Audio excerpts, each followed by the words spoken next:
Hey guys, this is Miss Knierim. Last week we started working on lesson 13, which was analyzing rhyme and repetition. So we're going to continue with that this week. So let's review a couple of the concepts. First, we talked about repetition. Repetition being the repeated use of a sound, word, or phrase in a line. The author would do that in order to create an effect that would add to the meaning. An example of repetition is alliteration. Alliteration is the repetition of consonant sounds at the beginning of words, like the whistling wind whipped wildly. Another example is rhyme. The author may choose to repeat sounds at the end of words or lines in a poem to give the poem a musical quality, and it can also create unity between ideas. If you remember from the lesson that we were working on before we went on break, we talked about how the author might group together a set of lines, and that set of lines might share the same main idea. So it's important to think about why the author would use certain sound devices, as well as why an author would split a poem up in stanzas.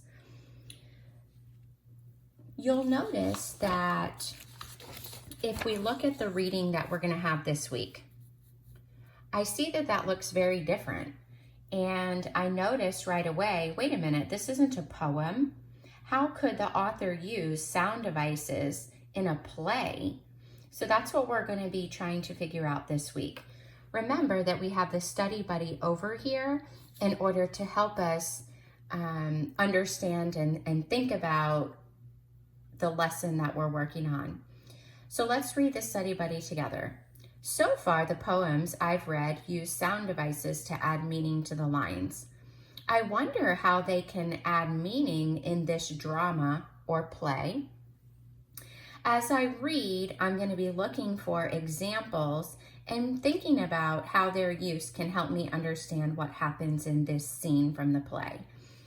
So a couple things to remember about a play is that you'll notice that it's telling us scene 2, and in italics, it's giving us background information on what has happened in the play up to this point. Because we know a play is not going to start on scene 2.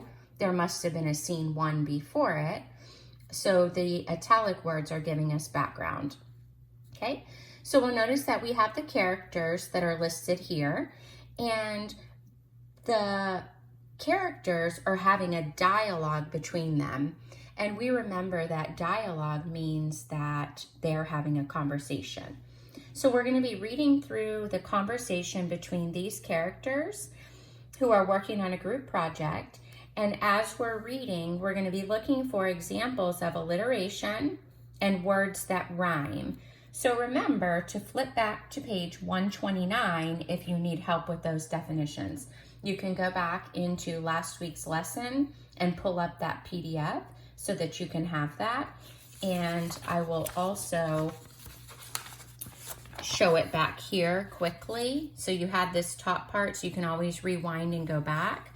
And then here is the bottom part, which gives examples of rhyming words and the impact that they have on the meaning. Okay, so make sure that you're thinking about and looking for examples of these words while you're reading the play this week.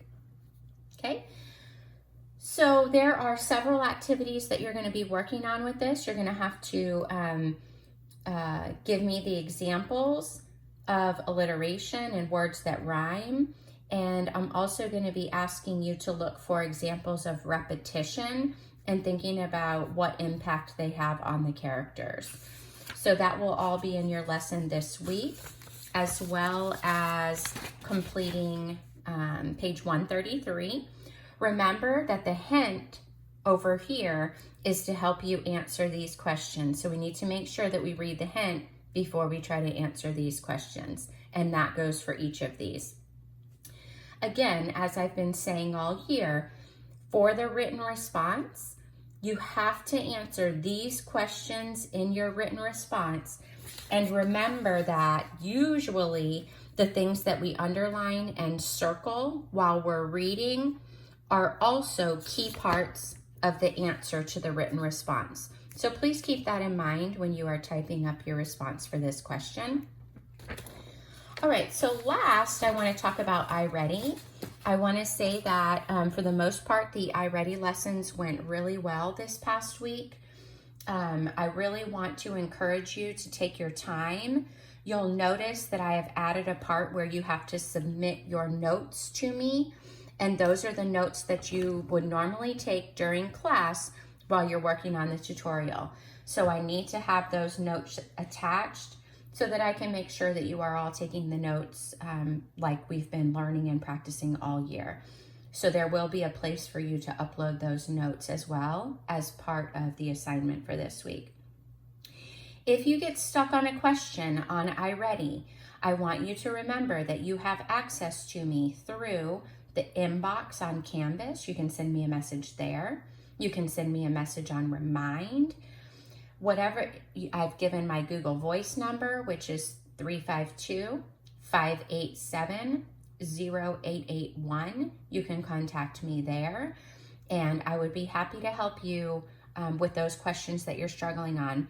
Please do not continue to answer questions incorrectly if you're struggling on a quiz. You need to make sure that you reach out to me so that I can help you. And other than that, you guys had a great first week. Most people passed their lessons and submitted the assignments they were required to do.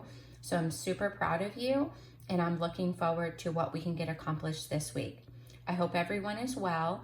And I didn't mention, but you may have noticed that my document camera is held up by some cans of beans.